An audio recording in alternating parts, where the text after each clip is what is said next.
안녕하세요. 저는 올해 68살이 된 김선영이라고 합니다. 평생을 교직에 몸담으며 아이들을 가르쳤던 그저 평범한 전직 교사였습니다. 제 남편은 한때 건설 회사를 운영했지만 IMF라는 폭풍 속에서 모든 것을 잃고 눈물로 버텨야 했던 사람이지요. 하지만 그 힘든 시간을 함께 이겨내며 우리는 다시 일어설 수 있었습니다. 그렇게 서울 성수동에 한 아파트를 마련하고 아이들을 키워내며 살아왔습니다. 제가 교직에 몸담았던 35년은 제게 참 특별했습니다. 제 교실을 채웠던 수많은 아이들은 단순히 학생이 아니라 제 또 다른 자식과도 같았으니까요. 교탁에 서서 아이들의 눈을 바라볼 때마다 저는 내가 참 소중한 일을 하고 있구나 하는 마음이 들었습니다. 하지만 동시에 제 친자식들에게는 늘 미안함이 쌓여갔습니다. 하루하루 수업 준비와 생활 지도에 몰두하다 보니 정작 아이들과 함께한 시간은 너무 부족했거든요. 엄마, 저희는 다 알아요. 엄마가 우리를 사랑한다는 거. 그리고 엄마가 학생들 가르치는 모습이 너무 자랑스러웠어요. 딸 미진이가 해주었던 이 말은 제 가슴을 위로해 주었지만 제 마음 깊은 곳에는 늘 작고 뾰족한 가시처럼 죄책감이 남아 있었습니다. 남편은 IMF 시절 회사를 접고 나서 한동안 깊은 절망 속에 빠져 있었어요.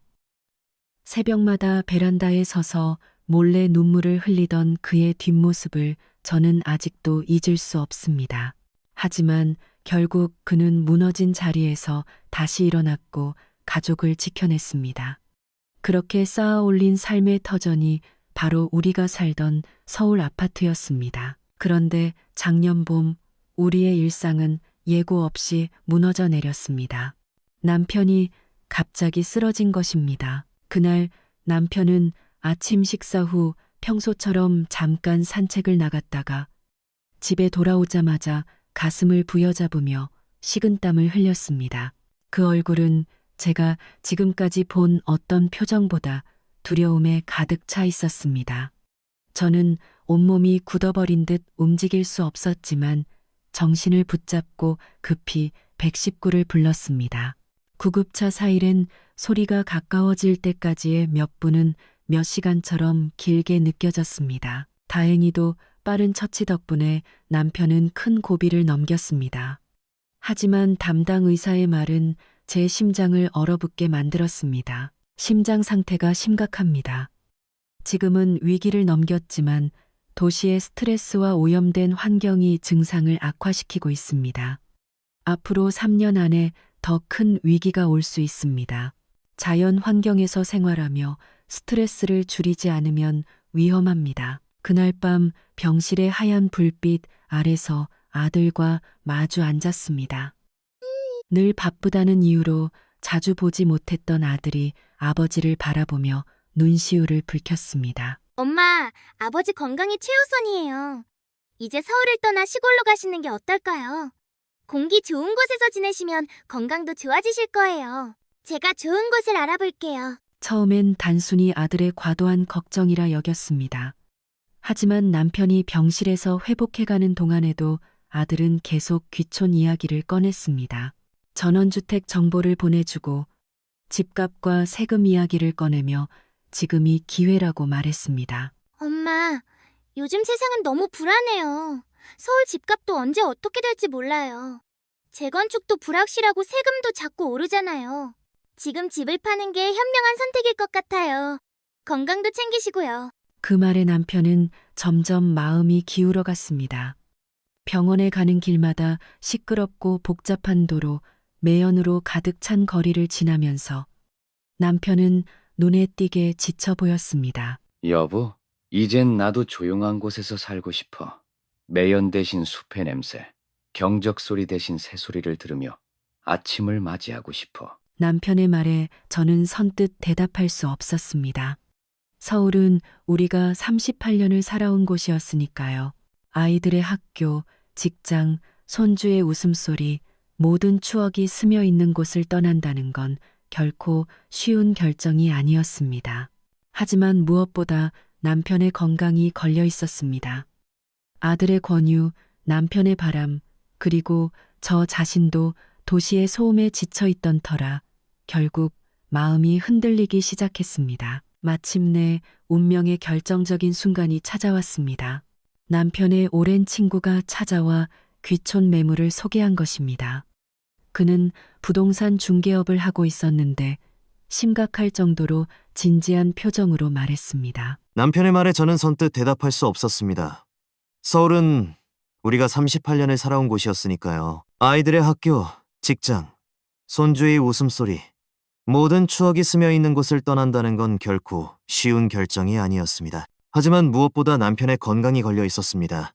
아들의 권유, 남편의 바람, 그리고 저 자신도 도시의 소음에 지쳐있던 터라 결국 마음이 흔들리기 시작했습니다. 마침내 운명의 결정적인 순간이 찾아왔습니다. 남편의 오랜 친구가 찾아와 귀촌 매물을 소개한 것입니다. 그는 부동산 중개업을 하고 있었는데 심각할 정도로 진지한 표정으로 말했습니다. 그 말에 남편의 눈빛이 반짝였습니다. 솔직히 제 마음도 설레기 시작했습니다. 35년 동안 매일 아침 교실 종소리에 맞춰 출근하던 삶 대신 새소리와 함께 하루를 시작하는 삶이라니 상상만으로도 가슴이 두근거렸습니다. 여보, 우리도 이제 자연 속에서 여생을 보내보는 게 어때? 아이들도 주말마다 내려올 수 있고. 처음엔 망설였지만 결국 저는 동의했습니다. 남편의 건강, 자식들의 권유, 그리고 제 마음속 깊은 곳에 작은 동경이 우리를 밀어붙였습니다. 그때는 몰랐습니다. 그 선택이 우리 인생의 가장 큰 시련이 될 줄은. 마침내 우리는 오랫동안 살아온 서울 아파트를 팔기로 결정했습니다. 38년 동안 희로애락을 함께했던 공간이었기에 결코 쉽지 않은 결정이었지만 남편의 건강과 새로운 삶을 위해서라면 감수해야 한다고 스스로를 다독였습니다. 거래가 성사되던 날 남편의 친구이자 중개인은 특유의 호탕한 웃음을 지으며 말했습니다. 원래는 수수료가 5%지만 친구니까 특별히 3%만 받을게. 대신 정말 좋은 매물을 소개해줬잖아. 우리는 그 말에 별 의심을 하지 않았습니다. 하지만 지금 돌이켜보면 그 3%라는 말조차 함정이었지요. 당시 10억에 팔린 집에서 3천만 원이라는 거금이 수수료로 빠져나갔습니다. 친구니까 특별히 깎아줬다는 말에 안도했지만 사실은 전혀 그렇지 않았습니다. 어쨌든 그날 우리는 손에 10억이라는 거액을 쥐게 되었습니다. 퇴직금과 연금까지 합치면 앞으로의 노후는 부족함이 없을 거라 굳게 믿었습니다. 남편은 오랜만에 활기를 되찾은 듯 눈빛이 빛났습니다. 여보, 이제 진짜 새로운 삶이 시작되는 거야. 앞으로는 더 이상 도시의 소음과 매연에 시달릴 필요도 없어. 그동안 못 누린 평화를 마음껏 누려보자고. 차를 몰고 경기도 외곽으로 향하던 길. 창밖 풍경이 점점 달라지기 시작했습니다. 높은 아파트 숲 대신 낮은 지붕의 집들이 나타났고 복잡한 도로 대신 구불구불한 시골길이 이어졌습니다. 도심을 떠날수록 공기가 달라지는 게 피부로 느껴졌습니다. 와, 여보, 공기 좀 맡아봐. 시원하지? 서울에선 상상도 못할 공기야. 남편은 아이처럼 들뜬 목소리로 말했습니다. 저는 그런 남편을 보며 안도했습니다. 병원 침대에 누워 고통스러워하던 그 모습이 거짓말처럼 사라지고 오히려 젊은 시절로 돌아간 듯 활력이 넘쳤습니다. 도착한 집은 정말 꿈에 그리던 전원주택이었습니다. 전체 부지가 300평이나 되었고 그 안에는 40평 규모의 단층 주택이 아늑하게 자리 잡고 있었습니다. 집 앞에는 넓은 마당과 텃밭이 있었고 뒤편에는 작은 과수원까지 마련되어 있었습니다. 사과나무, 배나무, 감나무가 줄지어 서 있는 모습을 보자 가슴이 벅차올랐습니다. 여보, 가을이 되면 저 나무들의 과일이 주렁주렁 열리겠지? 우리 손주들이 와서 따먹는 모습 상상만 해도 너무 행복하다. 남편의 눈빛에는 오랜만에 생기가 가득했습니다. 중개인은 우리를 이웃들에게도 소개해 주었습니다. 특히 서울에서 내려온 은퇴 교수 부부가 1년째 이 마을에 정착해 살고 있다는 말에 안심이 되었습니다. 그분들은 밝게 웃으며 우리에게 말했습니다. 처음엔 적응이 좀 어려우실 수도 있지만 곧 천국처럼 느껴지실 거예요. 건강도 좋아지고 마음에도 여유가 생길 겁니다. 그 말을 듣는 순간 제 마음속 불안도 눈 녹듯 사라졌습니다. 아, 우리가 올바른 선택을 했구나라는 확신이 들었지요. 첫날 밤 서울에서는 들을 수 없었던 벌레 소리와 바람 소리가 낯설게 느껴졌지만 그것마저도 새롭고 신비롭게 다가왔습니다. 남편은 마당에 앉아 별을 보며 속삭였습니다. 여보, IMF 때 회사를 접어야 했던 순간이 떠올라. 그땐 정말 세상이 끝난 줄 알았지. 하지만 결국 다시 일어설 수 있었어. 이번 선택도 분명 옳을 거야. 두 번의 실패는 없을 테니까. 이번엔 내가 직접 선택한 길이니까 더 잘 될 거야. 그의 목소리에는 확신이 가득 차 있었지만 제 마음 한켠에는 설명하기 힘든 불안이 피어올랐습니다. 그래도 그의 결단을 믿기로 했습니다. 이사 첫 주는 눈코 뜰 새 없이 바빴습니다. 서울에서 가져온 가구들을 배치하고 부족한 물건들을 사러 시내까지 나갔다 오고 아들과 딸이 주말마다 내려와 도와주었습니다. 엄마, 여기 진짜 좋네요. 아이들 데리고 자주 올게요. 도시에서는 느낄 수 없는 자연이잖아요. 아들의 말에 가슴이 벅차올랐습니다. 남편도 매일 아침 텃밭에 나가 땅을 파고 씨앗을 심으며 활기를 되찾아 갔습니다. 삽질을 하고 물을 주고 잡초를 뽑는 그 단순한 행위들이 그에게는 새로운 기쁨이 되었던 것 같습니다. 손주들도 내려와 신나게 뛰어놀았습니다. 개울가에서 물장구를 치며 해맑게 웃는 모습, 텃밭에서 상추를 따서 직접 먹어보는 모습은 도시에서는 상상도 할 수 없는 장면이었습니다. 할머니, 여기 너무 좋아요. 다음에 또 올래요. 그 말에 우리의 선택이 옳았다고 다시 한번 확신했습니다. 남편의 건강은 눈에 띄게 호전되는 듯 보였습니다. 병원에서 처방받은 약도 조금씩 줄었고 얼굴빛도 좋아졌습니다. 마을 사람들도 처음엔 우리를 반갑게 맞아 주었습니다. 서울에서 온 선생님이라고 하며 존중해 주었고 농사 짓는 법도 알려주고 마을 행사에도 초대해 주었습니다. 저녁이 되면 마당에 앉아 남편과 함께 별을 바라보며 속삭였습니다.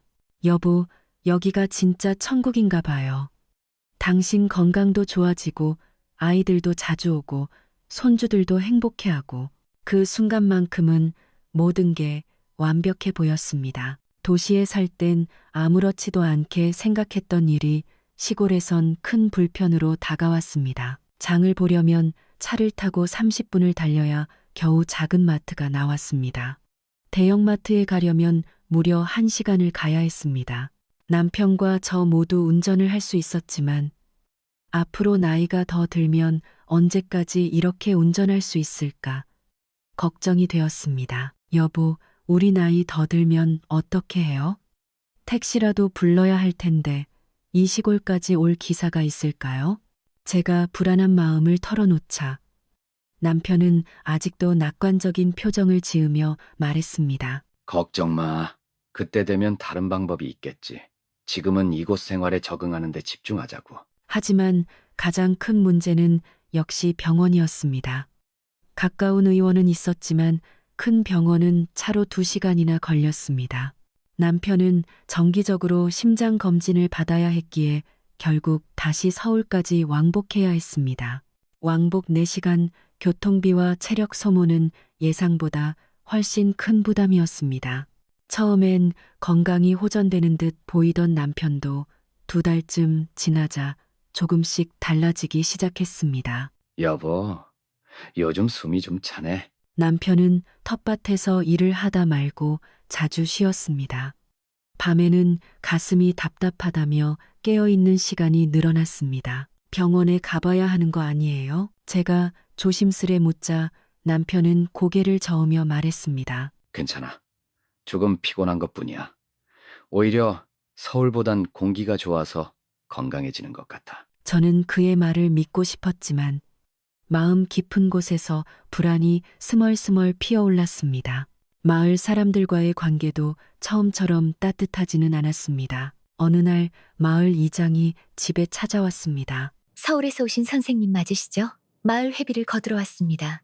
외지에서 오신 분들은 첫 해에는 조금 더 내는 게 관례입니다. 처음 듣는 이야기였지만 마을의 일원이 되기 위해 흔쾌히 돈을 내놓았습니다. 하지만 그 후로도 도로 정비비, 쓰레기 처리비, 각종 명목의 비용이 계속 생겨났습니다. 남편은 애써 웃으며 말했습니다. 여보, 이 정도는 마을 생활에 필요한 비용이겠지. 우리도 이곳 사람이니까. 하지만 제 마음은 점점 무거워졌습니다. 더 이상한 건 처음에 친절하게 맞아주던 교수 부부가 어느 날부터 보이지 않는다는 점이었습니다.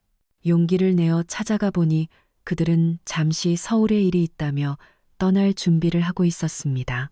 사실 건강이 많이 좋아져서 다시 서울로 돌아갈까 생각 중이에요. 그 말을 듣는 순간 이상한 예감이 밀려왔습니다. 천국이라고 말하던 그들이 왜 이렇게 갑자기 떠나려는 걸까? 남편의 친구, 그러니까 이 집을 소개해준 중개인에게 전화를 걸었지만 통화는 잘 되지 않았습니다.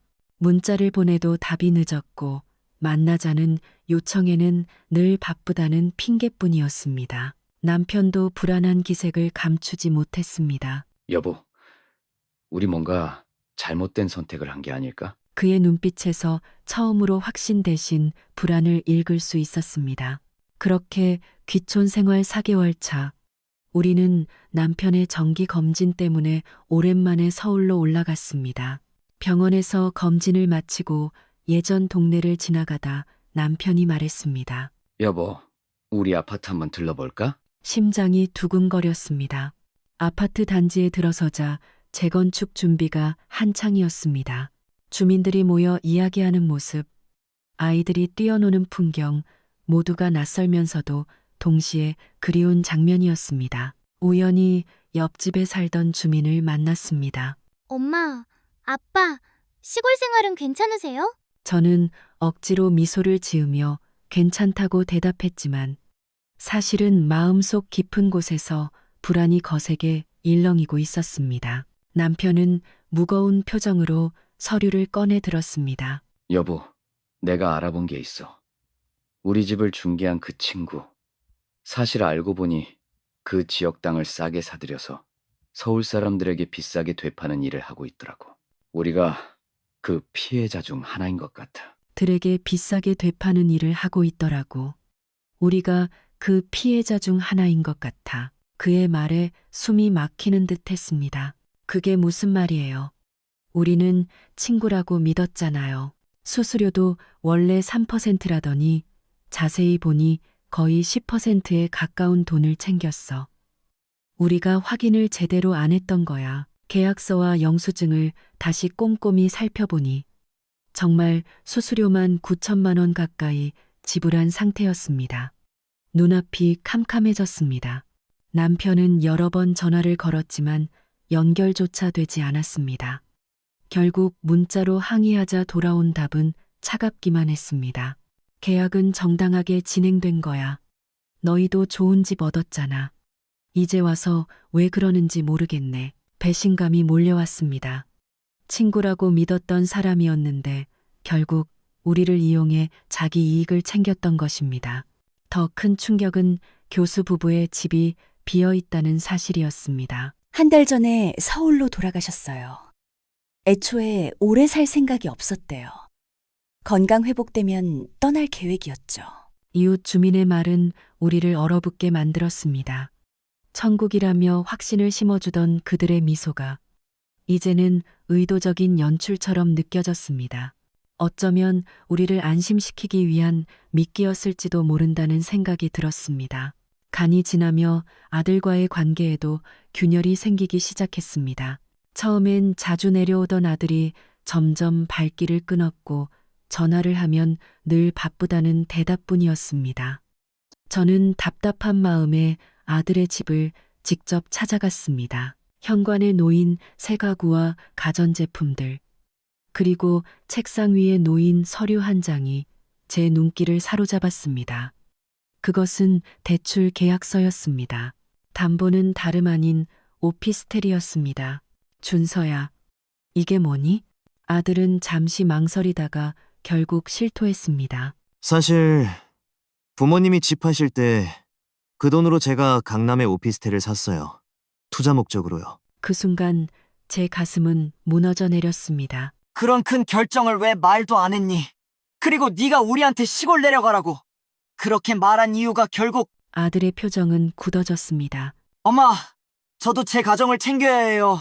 부모님 건강도 생각했지만 서울에서 계속 살면 너무 부담스럽잖아요. 시골에서 사시면 더 여유로울 줄 알았어요. 그 해 추석 온 가족이 모였습니다. 딸 가족은 먼저 도착해 밝게 웃으며 인사를 건넸지만 아들 가족은 오후 늦게야 도착했습니다. 식사 자리에서 딸이 조심스레 말을 꺼냈습니다. 오빠, 이번에 오피스텔 샀다면서? 강남에? 식탁 위는 순간 얼어붙었습니다. 아들은 저를 힐끗 보며 불편한 표정을 지었습니다. 엄마, 왜 그런 얘기를? 제 사생활인데. 그러자 딸이 목소리를 높였습니다. 사생활이 아니라 부모님 돈으로 산 거잖아. 나도 들었어. 오빠가 부모님 서울집 팔게 해서 투자하자고 했다는 거. 그 순간 남편이 갑자기 가슴을 움켜쥐며 쓰러졌습니다. 얼굴은 창백했고 식은땀이 흘러내렸습니다. 여보, 괜찮아요? 저는 절망적으로 119에 전화를 걸었지만 시골 응급차가 오기까지 시간이 너무 오래 걸렸습니다. 아들과 사위가 부축해 차에 태웠습니다. 아빠, 제발 버텨주세요. 병원까지만. 그러나 고속도로는 귀성 차량으로 꽉 막혀 있었고 2시간이 3시간으로 늘어났습니다. 저는 남편의 손을 잡고 울부짖듯 기도했습니다. 여보, 제발 아직 우리 함께 할 게 많잖아요. 버텨요. 병원에 도착했을 때 남편은 응급실로 급히 실려갔습니다. 복도에 주저앉아 흐느끼는 저를 딸이 꼭 안아주었습니다. 엄마, 아빠 괜찮으실 거예요.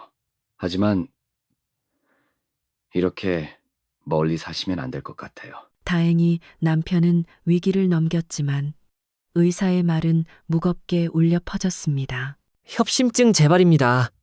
앞으로 정기적인 검진과 관리가 필요해요.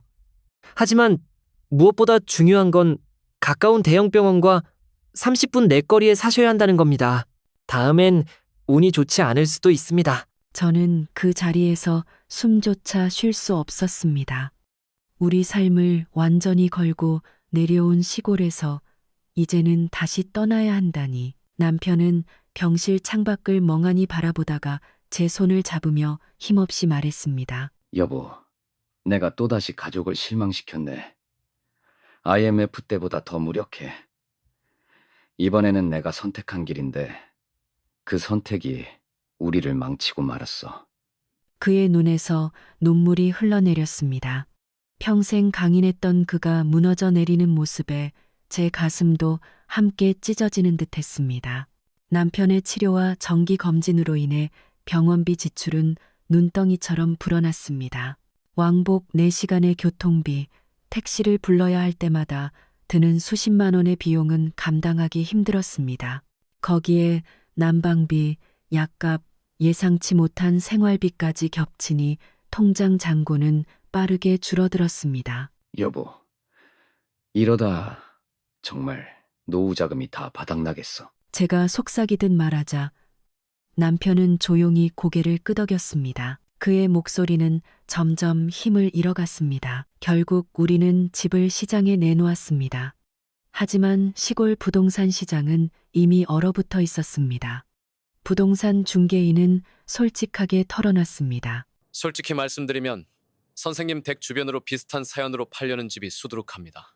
게다가 서울 사람들 대부분 1년도 못 버티고 떠나니 소문이 퍼져서 가격이 크게 떨어졌습니다. 최소 30%는 낮춰야 할 겁니다. 그 말을 듣는 순간 가슴이 무너져 내렸습니다. 우리가 산 가격에서 30%를 낮춘다는 건 수억의 손해였습니다. 하지만 집을 내놔도 문의조차 오지 않았습니다.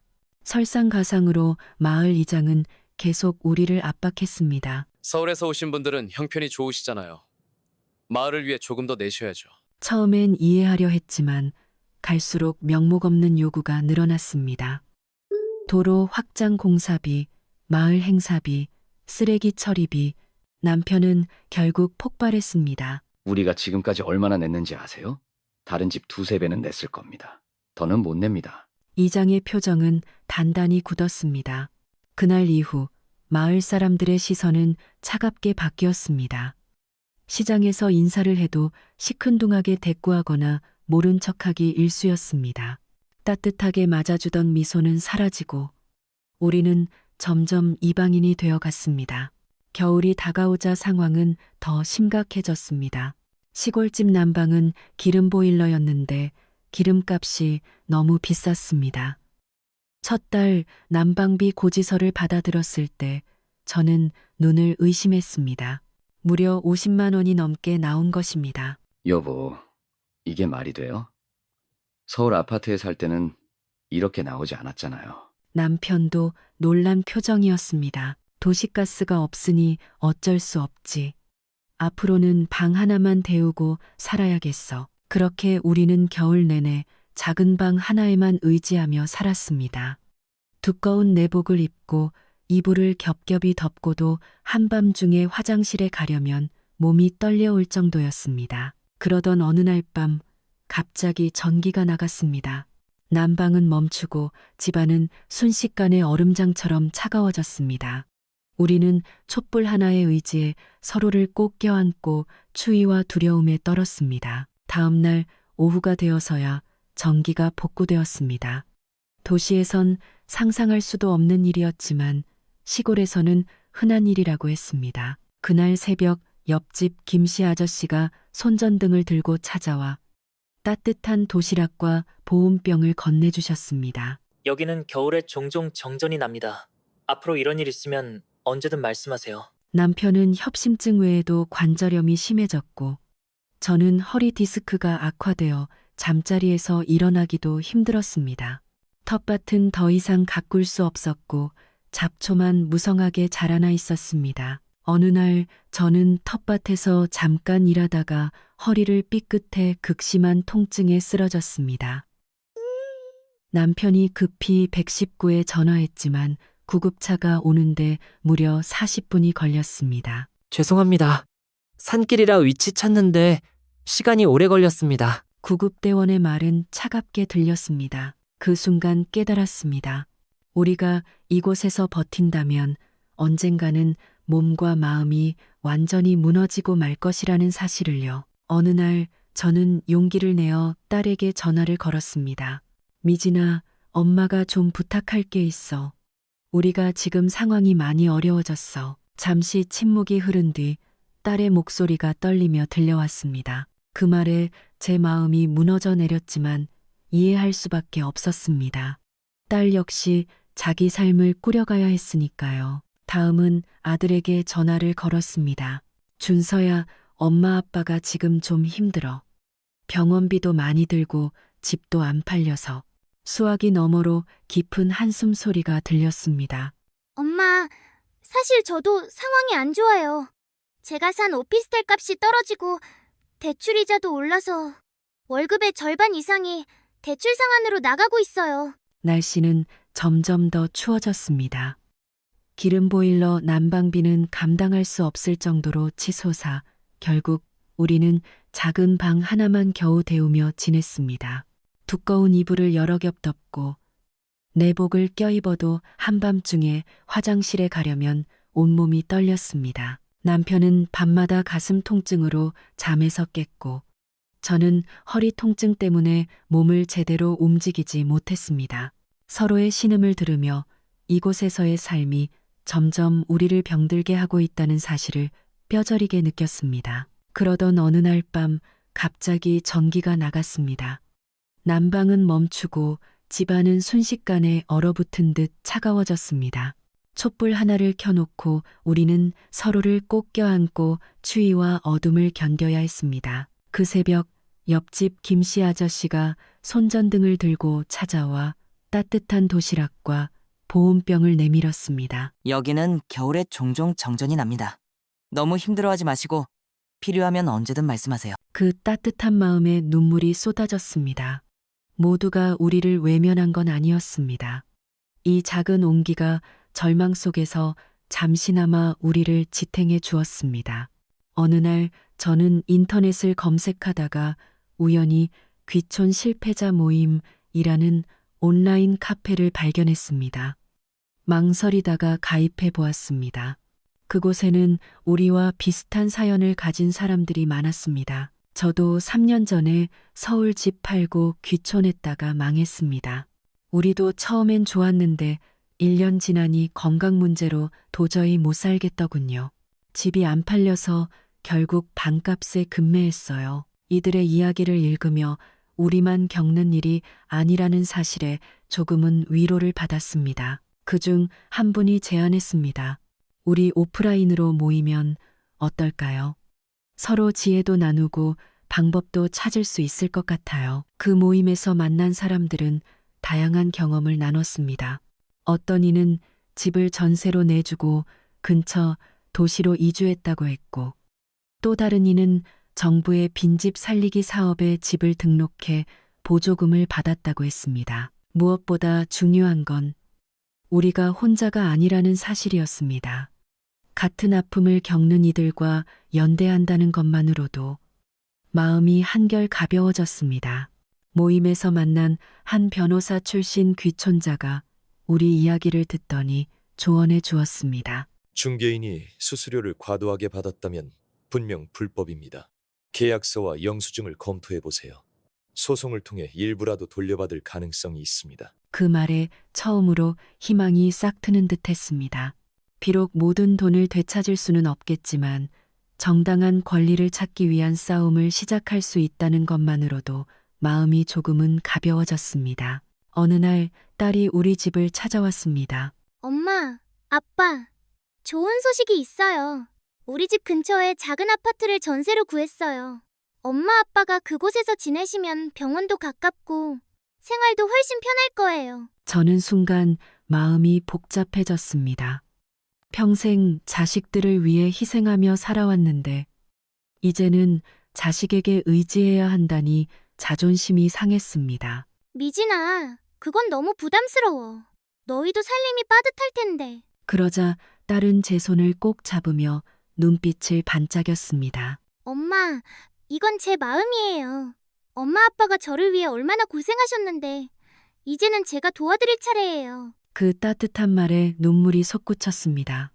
남편도 옆에서 조용히 고개를 끄덕였습니다. 여보, 우리 이번엔 딸의 마음을 받아들이자. 지금은 자존심보다 건강이 우선이야. 우리는 시골집을 전세로 내놓고 딸이 마련해준 아파트로 옮기기로 결심했습니다. 집을 정리하며 마을 회관에 인사를 드리러 갔습니다. 의외로 마을 이장이 진심 어린 표정으로 말했습니다. 선생님, 서운하게 생각하지 마세요. 우리도 변화가 필요한데 외지에서 오신 분들이 자꾸 실망하고 떠나시니 마음의 문을 닫게 된 겁니다. 건강 잘 챙기시고 가끔 놀러 오세요. 그 말을 들으니 조금은 이해가 되었습니다. 마을 사람들 나름의 상처와 경계심이 있었던 것이지요. 그동안 우리에게 따뜻하게 대해 주었던 몇몇 이웃도 작별 인사를 하러 왔습니다. 박 할머니는 손수 만든 장아찌를, 김 아저씨는 텃밭에서 기른 고구마를 내밀며 말했습니다. 생각나면 언제든 놀러 오세요. 이 텃밭은 그대로 두고 가세요. 필요하면 쓰실 수 있게 해드릴게요. 그 따뜻한 배려에 가슴이 뭉클해졌습니다. 이사 준비를 하던 중 아들 준서에게서 전화가 왔습니다. 준서야, 누구나 실수할 수 있어. 하지만 부모의 믿음을 이용하는 건 절대 해서는 안 되는 일이야. 이번 일을 통해 네가 정말로 깨달았길 바란다. 여보, 우리가 많은 실수를 했지만 그래도 이곳에서 배운 게 많아요. 후회만 하진 않아요. 남편이 제 손을 꼭 잡으며 말했습니다. 그래요. 이제부터는 더 현명하게 살아야겠어. 무엇보다 건강하게 함께 있는 시간이 가장 중요하니까. 딸이 구해준 아파트로 옮긴 뒤 우리의 생활은 조금씩 안정을 찾아갔습니다. 병원이 가까워 남편의 정기 검진이 훨씬 수월해졌고 마트와 문화센터도 걸어서 갈 수 있어 편리했습니다. 무엇보다 딸 가족과 자주 만날 수 있어 외로움이 크게 줄었습니다. 시골집은 여전히 팔리지 않았지만 귀촌 실패자 모임에서 만난 사람의 소개로 1년 계약 전세를 줄 수 있었습니다. 큰 돈은 아니었지만 빈집으로 두는 것보다는 나았습니다. 저는 점점 제 이야기를 다른 사람들과 나누기 시작했습니다. 귀촌 실패자 모임에서 강연을 하기도 하고 블로그에 경험담을 올리기도 했습니다. 귀촌은 로망이 아니라 현실입니다. 준비 없이 모든 것을 정리하고 떠나는 건 너무 위험해요. 제 이야기는 많은 사람들의 공감을 얻었고 심지어 방송국에서 연락이와 다큐멘터리 인터뷰까지 진행했습니다. 방송이 나간 후 저와 비슷한 상황에 처한 수많은 사람들이 연락을 주었습니다. 시간이 흐르면서 저는 깨달았습니다. 인생에서 실패는 끝이 아니라는 것. 그리고 무엇보다 중요한 것은 돈이나 집이 아니라 건강과 가족이라는 것. 병원이 가까워지니 남편의 정기 검진이 한결 수월해졌습니다. 다행히 치료와 관리가 잘 이루어져 남편의 건강은 조금씩 호전되었습니다. 저 역시 허리 치료를 꾸준히 받으며 일상생활에 다시 적응해 나갔습니다. 무엇보다 큰 변화는 가족과의 관계였습니다. 딸 가족은 우리와 자주 함께 시간을 보냈고 아들도 조금씩 달라져 병원 동행을 해주거나 생활비를 보태주며 예전보다 책임감을 보였습니다. 비록 신뢰가 완전히 회복되기까지는 시간이 필요했지만 저는 이렇게 생각하게 되었습니다. 가족이란 때로는 상처를 주고받더라도 결국 다시 손을 맞잡을 수 있는 존재다. 저는 제 실패담을 다른 사람들에게 나누기 시작했습니다. 강연을 하며 블로그에 글을 쓰며 때로는 눈물로 때로는 웃음으로 제 이야기를 털어놓았습니다. 많은 사람들이 제게 공감하며 말했습니다. 저도 같은 실수를 할 뻔했어요. 선생님 덕분에 다시 생각하게 됐습니다. 우리 부모님께 꼭 보여드려야겠어요. 이 이야기가 큰 도움이 될 것 같아요. 이런 반응은 저에게 큰 위로가 되었습니다. 내 실패가 누군가에게는 경고가 되고 지혜가 될 수 있다는 사실이 저를 다시 일으켜 세워주었습니다. 저는 진심으로 말씀드리고 싶습니다. 집을 판다는 것은 단순히 이사가 아닙니다. 인생의 방향을 통째로 바꾸는 선택입니다. 서두르지 말고 먼저 임대로 살아보며 그곳의 의료, 교통, 생활 인프라, 이웃과의 관계를 직접 경험해 보시길 권합니다. 무엇보다 자신의 나이와 건강 상태를 냉정하게 바라봐야 합니다. 자식의 말이나 주변 권유에 휘둘리지 말고 스스로의 판단으로 결정해야 합니다. 전문가의 조언을 듣고 모든 가능성을 따져본 뒤 단계적으로 변화를 만들어가는 것이 안전합니다. 노후에는 멋진 풍경보다 가까운 병원이 더 중요합니다. 그리고 재산보다 더 소중한 것은 함께할 가족과 지켜야 할 건강입니다. 이제 우리의 집은 더 이상 대저택도 값비싼 아파트도 아닙니다. 하지만 남편과 함께 서로를 의지하며 매일 아침 눈을 뜰 수 있다는 것만으로도 감사한 하루입니다. 시골에서 보냈던 그 1년은 실패와 고통으로 점철된 시간이었지만 동시에 우리에게 가장 중요한 것이 무엇인지를 깨닫게 해준 시간이기도 했습니다. 저는 이제야 비로소 알게 되었습니다. 돈과 집은 잃을 수 있어도 가족과 건강은 잃어서는 안 된다는 단순하지만 너무도 중요한 진리를요. 혹시 지금 귀촌이나 이사를 고민하고 계신 분들이 있다면 제 이야기가 작은 도움이 되었으면 합니다. 저처럼 후회하지 않으시길, 그리고 보다 현명한 선택을 하시길 바랍니다. 이 영상이 도움이 되셨다면 좋아요와 구독, 알림 설정 부탁드립니다.